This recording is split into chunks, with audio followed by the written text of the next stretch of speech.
ವಯಸ್ಸಾದವ್ರು ಕಂಡ್ರೆ ನಮ್ಗೆ ಅಲರ್ಜಿ. ಯಂಗ್ಸ್ಟರ್ಸ್ ಮಾತ್ರ ಮನೆ ಕೊಡ್ತೀವಿ. ನಿಮ್ಮ ಮನೆಗೋಸ್ಕರ ನಾವು ನಮ್ಮ ಅಪ್ಪನ ಬಿಡ್ಬೇಕಾ? ಸರ್ ಅದು ನಿಮ್ಮಿಷ್ಟ ಸರ್. ಆಯಿತು ಸರ್, ಆದರೆ ಒಂದು ಮಾತು, ನಿಮಗೂ ಅಪ್ಪ ಅಮ್ಮ ಇದ್ದಾರಲ್ವಾ, ಅವರಿಗೂ ವಯಸ್ಸಾಗಿದೆ ಅಲ್ವಾ? ಅದಕ್ಕೆ ಸರ್ ಅವ್ರನ್ನ ದೂರದ ಹಳ್ಳಿಯಲ್ಲಿ ಬಿಟ್ಟಿರೋದು. ಸಾರ್ಥಕ ಆಯ್ತು ಬಿಡಿ, ಬನ್ನಿ ಅಪ್ಪ.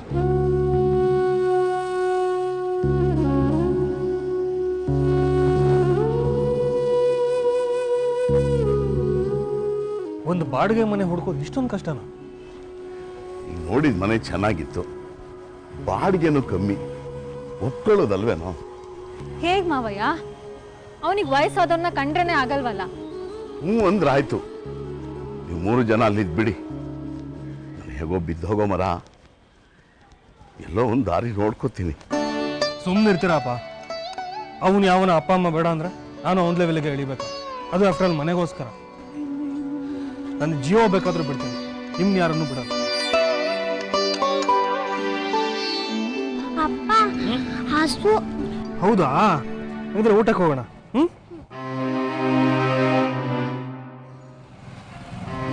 ನಂದಿನಿ,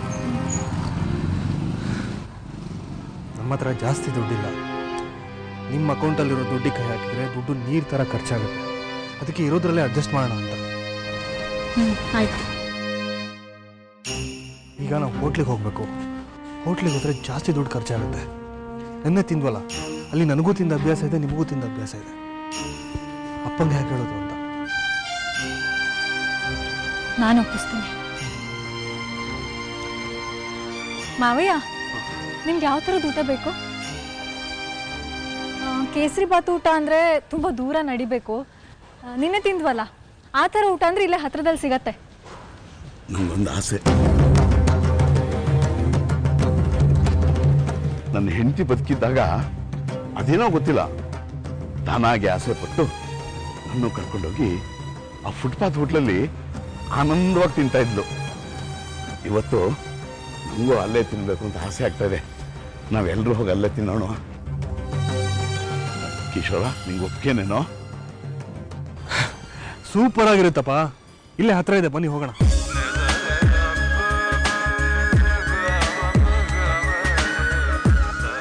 ಆಹಾ, ನೆನ್ನೆ ನೀನು 3 ಸ್ಟಾರ್ ಹೋಟ್ಲಿಂದ ತಂದಿದ್ಯಲ್ಲ, ಆ ಊಟಕ್ಕಿಂತ ಇದು ಭಾಳ ಚೆನ್ನಾಗಿದೆ ಕಣಯ್ಯ. ಇನ್ಮೇಲೆ ಯಾವ ಸ್ಟಾರ್ ಹೋಟ್ಲು ಸವಾಸನೂ ಬೇಡಪ್ಪ, ದಿನ ಇಲ್ಲಿಗೆ ಊಟಕ್ಕೆ ಬರೋಣ. ಅಪ್ಪ, ನೀನು ತಮಾಷೆ ಮಾಡ್ತಿದ್ದೀರೋ ಹೇಗೆ? ಯಾಕೋ? ನೆನ್ನೆ ನಾನು ತಂದಿದ್ದು ಇಂಥದ್ದೇ ಕಡೆಯಿಂದ ಅಪ್ಪ. ನಾನು ಅನ್ಕೊಂಡೆ 3 ಸ್ಟಾರ್ ಹೋಟ್ಲಲ್ಲಿ ಇಂಥ ರುಚಿ ಹೇಗೆ ಬರುತ್ತೆ ಅಂತ.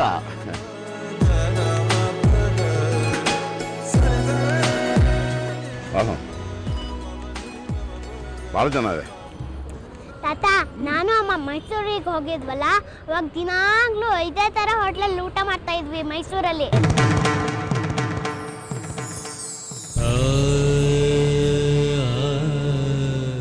ಇಷ್ಟೆಲ್ಲ ಸಂಕಟ ಅನುಭವಿಸಿದ್ಯಾ ತಾಯಿ ನೀನು? ಬಿಡಮ್ಮ, ಇದೆಲ್ಲ ಆ ಭಗವಂತ ಕೊಟ್ಟಿರೋ ಅನುಭವದ ಪಾಠಗಳು. ಜೀವನದಲ್ಲಿ ಬೀದಿ ಬದುಕನ್ನೇ ಬದುಕಿರೋ ಮನುಷ್ಯ ಯಾವುದಕ್ಕೆ ಬೇಕಾದ್ರೂ ಸಿದ್ಧವಾಗ್ತಾನೆ. ಯಾವುದಕ್ಕೆ ಬೇಕಾದ್ರೂ ಸಿದ್ಧವಾದವನು ಏನನ್ನು ಬೇಕಾದ್ರೂ ಸಾಧಿಸ್ತಾನೆ. ನೀವಿಬ್ಬರು ಸಾಧಿಸ್ತೀರಿ. ಈ ಅನ್ನ ಹಿಡ್ಕೊಂಡು ಹೇಳ್ತಾ ಇದ್ದೀನಿ, ನೀವಿಬ್ಬರು ಸಾಧಿಸ್ತೀರಿ.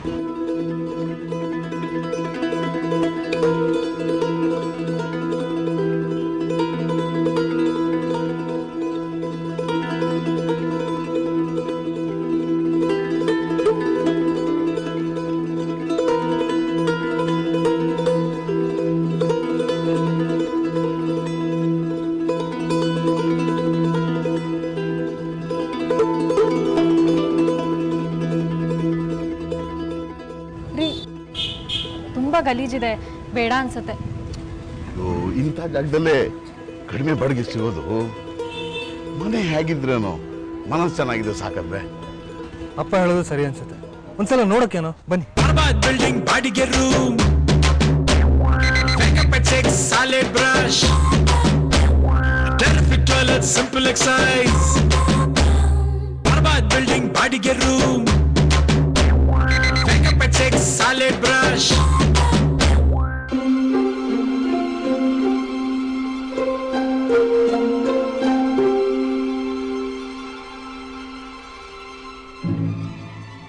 ವಾಪಸ್ ಹೋಗೋಣವಾ?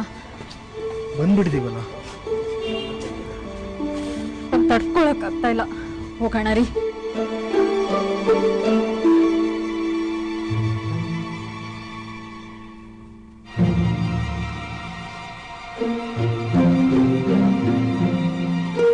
ಏನಮ್ಮ, ಇಲ್ಲಿ ಯಾಕೆ ಇಷ್ಟೊಂದು ಕೆಟ್ಟ ಸ್ಮೆಲ್ ಬರ್ತಾ ಇದೆ? ಮನೆ ಪಕ್ಕ ಮೋರಿ ಇದೆಯಲ್ಲಮ್ಮ, ವಾಸನೆ ಬರ್ದಲ್ಲ ಇನ್ನೇನ್ ಬರುತ್ತಮ್ಮ?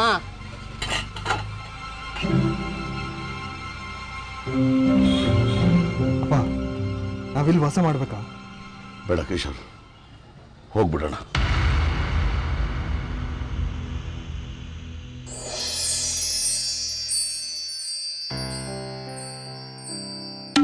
ಆ ಯಜಮಾನನ ಕೇಳಿದ್ರೆ ಗೊತ್ತಾಗತ್ತೆ ಅನ್ಸುತ್ತೆ.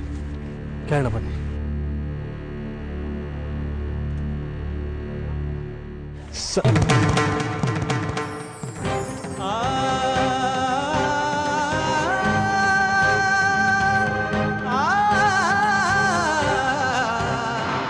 ಮಾವಯ್ಯ, ಯಾಕಮ್ಮ ಈ ಮುದ್ಕ ಇಲ್ಲಿ ಹ್ಯಾಕ್ ಬಂದಂತ ನಿನಗೆ ಆಶ್ಚರ್ಯನ?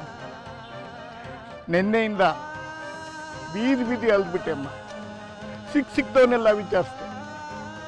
ಕೊನೆಗೆ ಪ್ರಕಾಶ ಹೇಳ್ದ, ನೀವು ಈ ಏರಿಯಾದಲ್ಲೇ ಇದ್ದೀರಿ ಅಂತ. ಅಲ್ಲಿ ಇಲ್ಲಿ ಹುಡುಕಿ ಹುಡುಕಿ ಇಲ್ಲಿ ಬಂದೆ ಅಮ್ಮ. ಕೊನೆಗೂ ನೀವು ಸಿಕ್ಬಿಟ್ರಿ.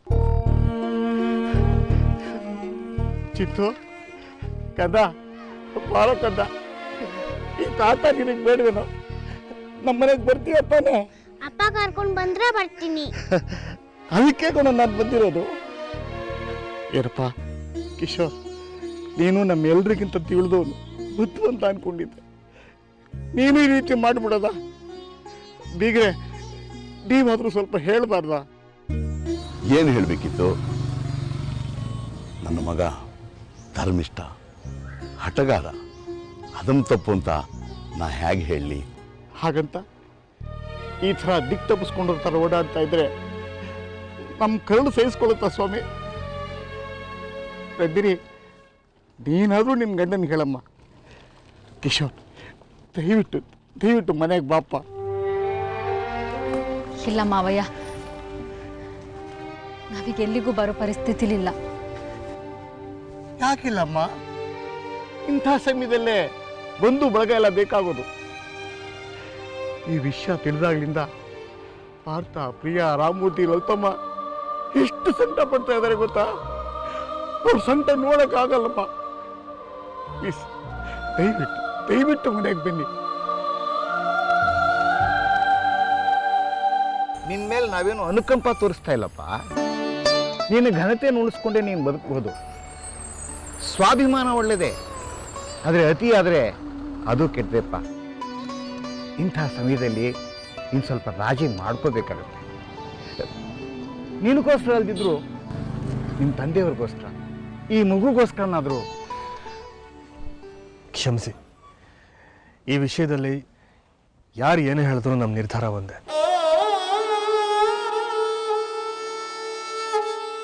ನಮ್ಮ ಕಾಲ ಮೇಲೆ ನಾವು ನಿಂತು ನಮ್ಮ ಪರಿಸ್ಥಿತಿ ಸುಧಾರಿಸ್ಕೊಳ್ಳೋವರೆಗೂ ನಾವು ಯಾರ ಹತ್ರನೂ ಬರಲ್ಲ. ಏನಪ್ಪ, ಒಂದೇ ಮಾತಲ್ಲಿ ಈ ಮಟ್ಟಕ್ಕೆ ನಮ್ಮನ್ನು ದೂರ ತೆಗ್ಬಿಟ್ಟಿಯೇನಪ್ಪ? ದೂರ ಅಂತಲ್ಲ, ನಿಮ್ಮ ಮನಸ್ಸಾಕ್ಷಿನ ನೀವೇ ಇಟ್ಕೊಂಡು ಹೇಳಿ. ನನ್ನನ್ನು ನಿಮ್ಮ ಮಗನ ಥರ ಅಂತೀರಿ. ನಿಮ್ಮ ಮಗನಾದವನು ಯಾರ್ದು ಹಂಗಲ್ಲಿ ತನ್ನ ಹೆಂಡತಿ ಮಕ್ಕಳ ಜೊತೆ, ಅಪ್ಪನ ಜೊತೆ ಬದುಕ್ಬೋದಾ? ಚೆನ್ನಾಗಿರುತ್ತಾ? ನೀವೇ ಹೇಳಿ.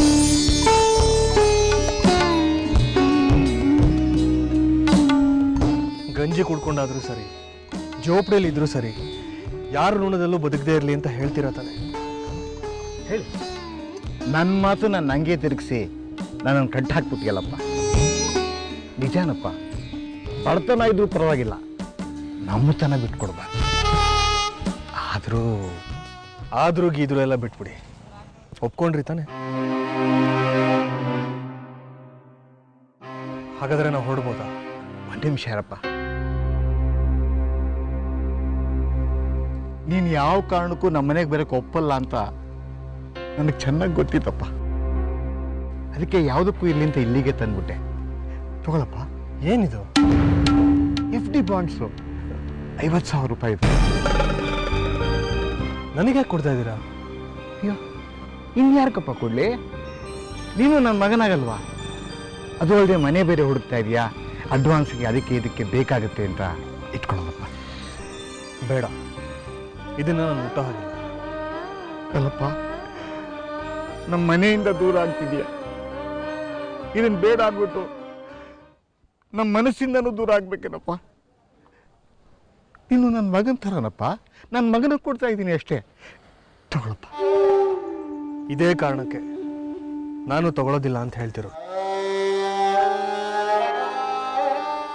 ನೀವು ನನ್ನನ್ನು ಮಗನ ಥರ ಅಂತಿದ್ದೀರಿ, ನಾನು ನಿಮಗೆ ತಂದೆ ಸ್ಥಾನದಲ್ಲಿ ಇಟ್ಟಿದ್ದೀನಿ. ಮಗನಾದವನು ತಂದೆಗೆ ಆಸರೆಯಾಗಿರ್ಬೇಕು ಹೊರತು ಅವರಿಂದ ಏನು ಇಸ್ಕೊಳ್ಳೂಬಾರ್ದು, ಪಡ್ಕೊಳ್ಳೂಬಾರ್ದು. ಇಸ್ಕೊಂಡ್ರೆ ಕರ್ತವ್ಯ ದ್ರೋಹ ಮಾಡಿದಾಗುತ್ತೆ.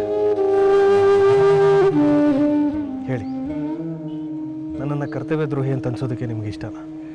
ಇಷ್ಟ ಅನ್ಸಿದ್ರೆ ನಾನು ತಗೋತೀನಿ, ಕೊಡಿ. ಕಡೆಗೂ ನೀನು ಗೆದ್ಬಿಟ್ಟೆಪ್ಪ. ಎಲ್ಲ ರೀತಿಯಲ್ಲೂ ನಮ್ಮನ್ನು ಅಸಹಾಯಕರಾಗಿ ಮಾಡಿಬಿಟ್ಟೆ.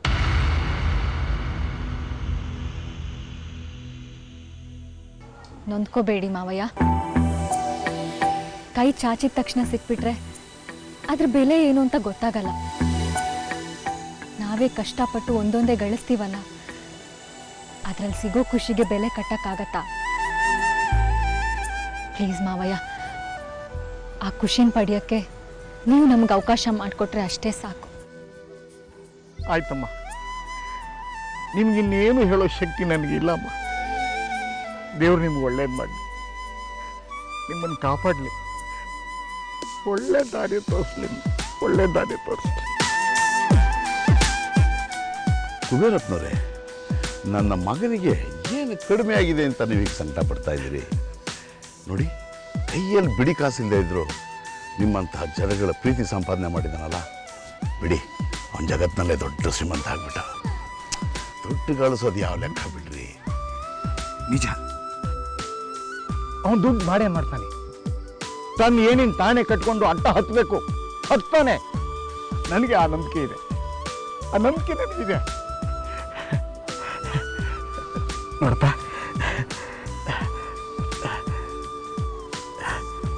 ನೀವು ದುಡ್ಡಂತೂ ತಗೊಳ್ಳಿಲ್ಲ. ಲಲಿತಮ್ಮ ಪ್ರೀತಿಯಿಂದ ಈ ತಿಂಡಿ ಮಾಡಿ ಕಳಿಸಿದ್ದಾಳೆ. ಇದನ್ನಾರು ತಿಂತೀರಾ?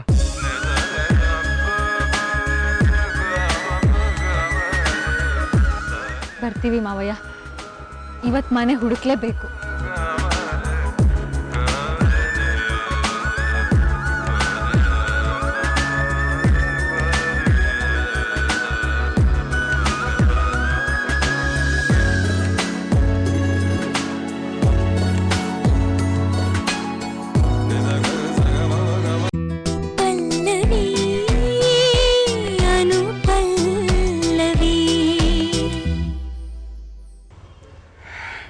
ಬನ್ನಿ, ಇದೇ ಮನೆ ನೋಡಿ. ಮತ್ ಮನೇಲಿ ಇದ್ದಾರೆ, ಖಾಲಿ ಮಾಡ್ತಾರೆ, ಒಂದು ವಾರ ಅಷ್ಟೇ. ಬನ್ನಿ.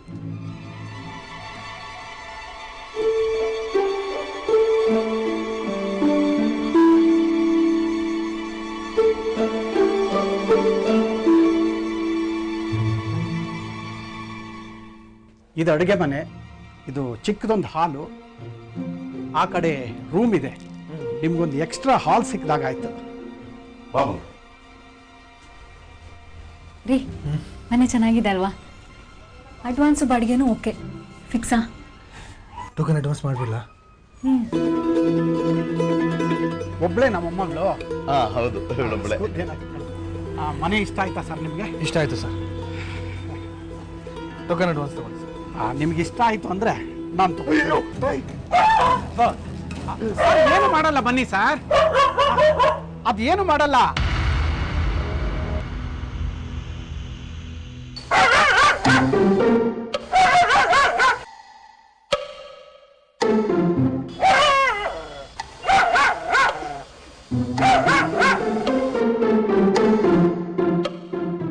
ಏನು ಮಾಡಲ್ಲ, ಬನ್ನಿ ಸರ್. ಅವ್ರಿಗೆ ನಾಯಿ ಅಂದ್ರೆ ಸ್ವಲ್ಪ ಭಯ. ಒಂದಕ್ಕೆ ಇಷ್ಟು ಹೆದರು ಬಿಟ್ರೆ ಹೇಗೆ ಸರ್? ಒಳಗೆ ಇನ್ನೂ ಎರಡಿವೆ. ಏನು ಮಾಡಲ್ಲ, ಕರೀರಿ ಸರ್ ಅವ್ರನ್ನ. ಅಪ್ಪ, ಏನು ಮಾಡಲ್ಲಪ್ಪ, ನಾವಿದೀವಲ್ಲ, ಬನ್ನಿಲ್ಲಪ್ಪ. ನಾ ಬರಲ್ಲ. ನಂಗೆ ಅದನ್ನ ಕನಸಲ್ಲಿ ಕೊಟ್ರು ಭಯ, ನಾನು ಬರಲ್ಲ. ಮಾವಯ್ಯ ಅವ್ರು ಅದನ್ನ ಹಿಡ್ಕೊಂಡಿದ್ದಾರೆ. ಒಂದೆರಡು ದಿನ ಹೋದ್ರೆ ಅವೇ ಅಡ್ಜಸ್ಟ್ ಆಗ್ತವೆ. ಬನ್ನಿ ನೀವು. ಇಲ್ಲಮ್ಮ, ನಂಗೆ ಭಯ, ನಾ ಬರಲ್ಲ. ಮಾವಯ್ಯ ಪ್ಲೀಸ್ ಅರ್ಥ ಮಾಡ್ಕೊಳ್ಳಿ. ಇಷ್ಟು ಕಡಿಮೆ ಅಡ್ವಾನ್ಸ್ಗೆ ಇಷ್ಟು ಕಡಿಮೆ ಬಾಡಿಗೆಗೆ ಇಂಥ ಒಳ್ಳೆ ಮನೆ ಎಲ್ಲೂ ಸಿಗಲ್ಲ. ಸ್ವಲ್ಪ ಧೈರ್ಯ ಮಾಡಿ ಮಾವಯ್ಯ ಪ್ಲೀಸ್. ಇಲ್ಲಮ್ಮ, ನೋಡು, ನಂಬಿಕೆ ಬೀದಿಲಿ ಮಲ್ಕೊಂಡ್ರು ಪರವಾಗಿಲ್ಲ, ಅದನ್ನ ನಾಯಿರೋ ಮನೆಗೆ ಮಾತ್ರ ನಾನು ಕರಿಬೇಡ. ನಾ ಬರಲ್ಲ, ಕೈಕಾಲೆಲ್ಲ ನಡುಗುತ್ತೆ. ಮಾವಯ್ಯ ಪ್ಲೀಸ್. ನಂದಿನಿ ಬಿಡಿ.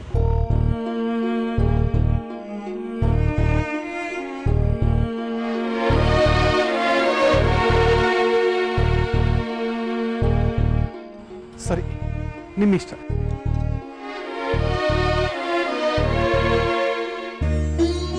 ಬನ್ನಿ ಅಪ್ಪ.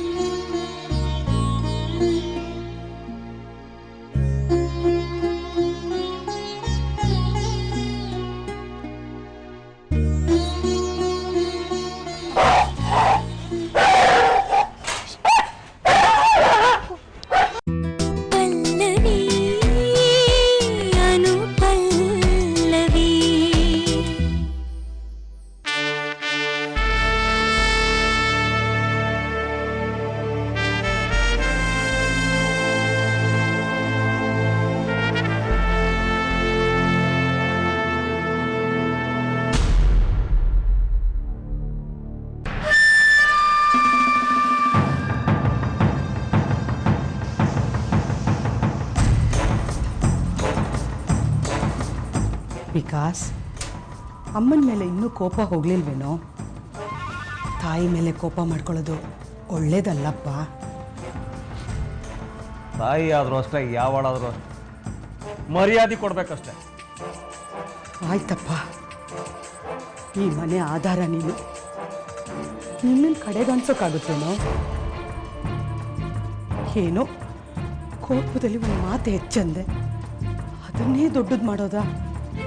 ಮತ್ತೆ ಇಷ್ಟು ದೊಡ್ಡ ಶ್ರೀಮಂತನ ಅಷ್ಟು ಕೇವಲವಾಗ ಅನ್ನೋದ? ಸಿಟ್ಟು ಬರಲ್ವ ನನಗೆ? ಬರುತ್ತಪ್ಪ. ಎಳೆ ವಯಸ್ಸು, ಬಿಸಿ ರಕ್ತ, ನಿನಗೆ ಅವಮಾನ ಸಹಿಸ್ಕೊಳಕ್ಕಾಗಲ್ಲ ಅಂತ ನನಗೀಗ ಗೊತ್ತಾಯ್ತು. ನನ್ನಿಂದ ನಿನ್ನ ಮನಸ್ಸಿಗೆ ನೋವಾಗಿದ್ರೆ ನನ್ನನ್ನು ಕ್ಷಮಿಸ್ಬಿಡಪ್ಪ.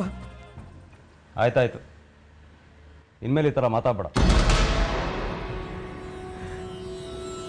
ವಿಕಾಸ್, ನಾವೇ ಜಗಳ ಮಾಡಿಕೊಂಡು ನಮ್ಮಲ್ಲೇ ಮನಸ್ತಾಪ ಬಂದರೆ ಈ ಮನೆಗೆ ಕೆಟ್ಟ ಹೆಸರು ಬರಲ್ವೇನೋ? ನೋಡಮ್ಮ, ನಿನ್ನ ಜೊತೆ ಜಗಳ ಆಡೋಕ್ಕೆ ನನಗೂ ಇಷ್ಟ ಇಲ್ಲ, ಆದರೆ ನೀನೇ ರೇಗ್ಸೋದು. ಇನ್ಮೇಲೆ ನೀನು ನನಗೆ ಕೆಣಕಬೇಡ, ನಾನು ನಿನ್ನ ತಟ್ಟೆಗೆ ಬರಲ್ಲ, ಸರಿನಾ? ಸರಿನಪ್ಪ, ಇಷ್ಟು ಹೇಳಿದ್ಯಲ್ಲ ಅಷ್ಟೇ ಸಾಕು.